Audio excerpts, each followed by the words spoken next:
Welcome everybody. Please step into my office under the floorboards and prepare yourself because today I get to show you what I think are some of the coolest combat features you'll ever see in an open world RPG anywhere in the space, much less on YouTube. But before we get into that, what is this game exactly? Well, it's an open world emergent gameplay RPG with a living ecosystem and ultra violence.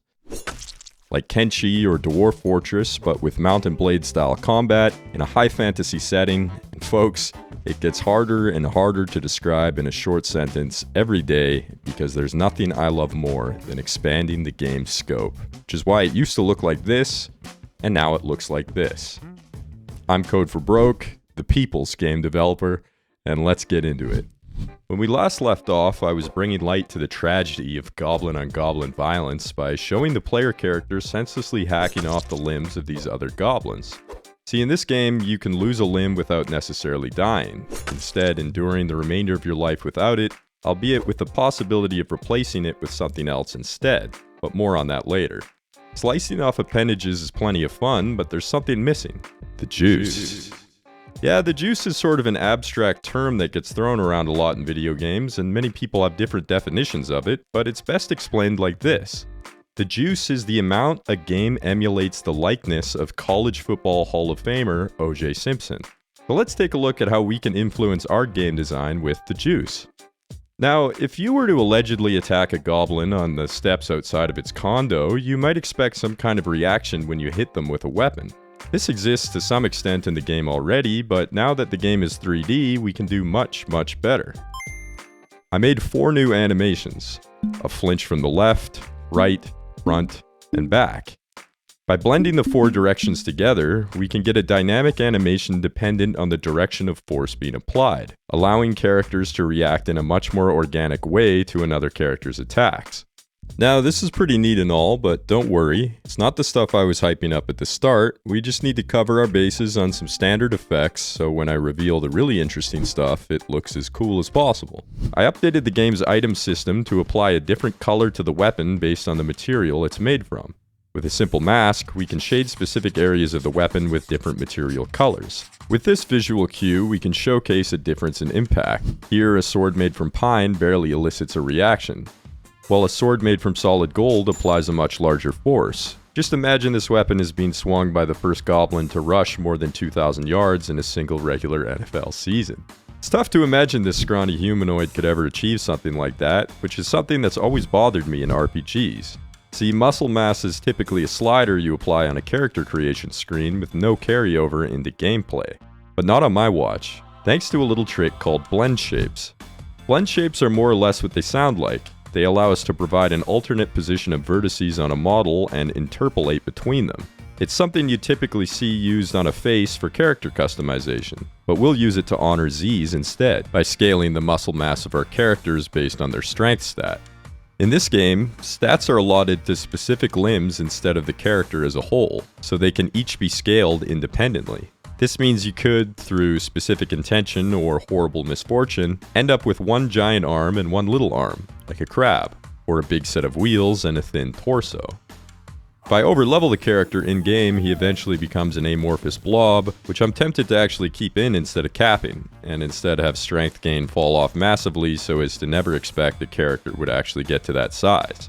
And this system is pretty cool, but fellas, we have not even put a dent in the stuff that's coming. What were we doing again? Oh yeah, the juice. Now that our character is appropriately f***ing hench, they'll need a little more oomph to their attacks. I added a swing particle effect, which gives a little more visual information on what's happening and looks pretty cool. Then I added some impact blood particles that really kick things up a notch. Of course, they're just a particle effect, so they don't really leave any evidence admissible in court in and of themselves, but they certainly elicit a feeling for those actually present at the time. So the character's getting knocked around a bit now, and that's pretty sweet. And we can cut off their limbs, and that feels good, but what about when you really hit them with the cobra? Well, you'd expect your boy to be slumped over. So I ditched the old death animation and traded the character with a ragdoll. We'll apply force in the direction they're hit from, and we end up with a much more satisfying smack. Here you can see this individual sending goblins off a cliff, because, you know, f*** them.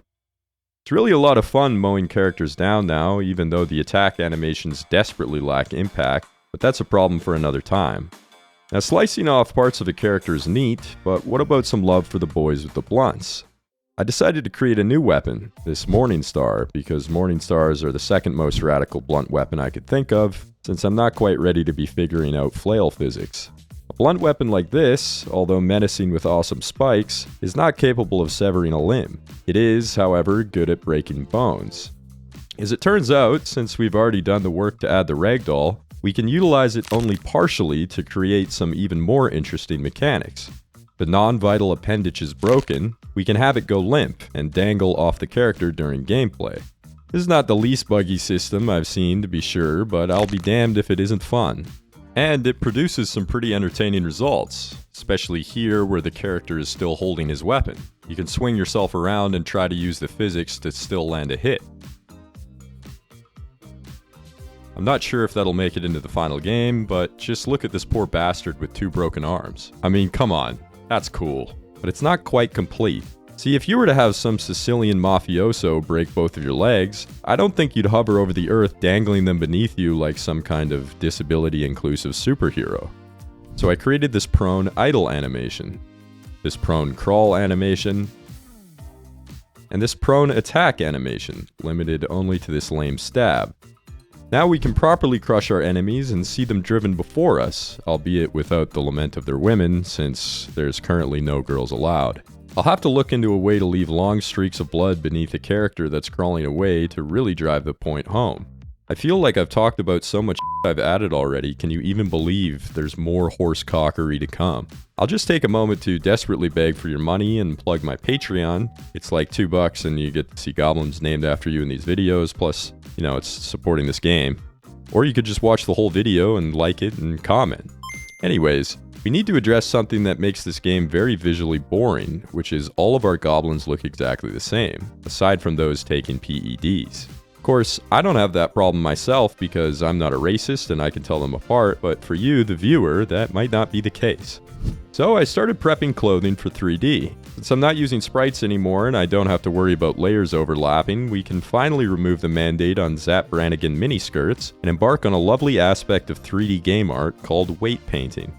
For those of you who don't know, weight painting is a f***ed-up humiliation ritual you have to perform to prove yourself worthy of having 3D deformed meshes. I'm not convinced doing it correctly is even possible, but with enough effort you can get something halfway serviceable. Then you just have to put them in the game, and they'll be invisible at first, of course, and yeah, sure, then they'll do something like this. But eventually they'll mostly conform and you can finally start playing dress up. Got this leather cap, this metal helmet, this loincloth with a shoulder pad thing here, and some proper leather armor. Finally, we have bracers and boots, which can both be equipped on either side. Still deciding if I want to annoy people enough by having boots and gloves only fit a specific side, so feel free to let me know on a scale of 1 to 10 how much that would bother you. And there's a joke in there somewhere about gloves not fitting in the OJ trial, but I think just explaining that I thought of the idea of writing a joke is probably just as good as writing one. Anyways, the equipment will also receive a color change based on the materials it was made from, to add further visual variety.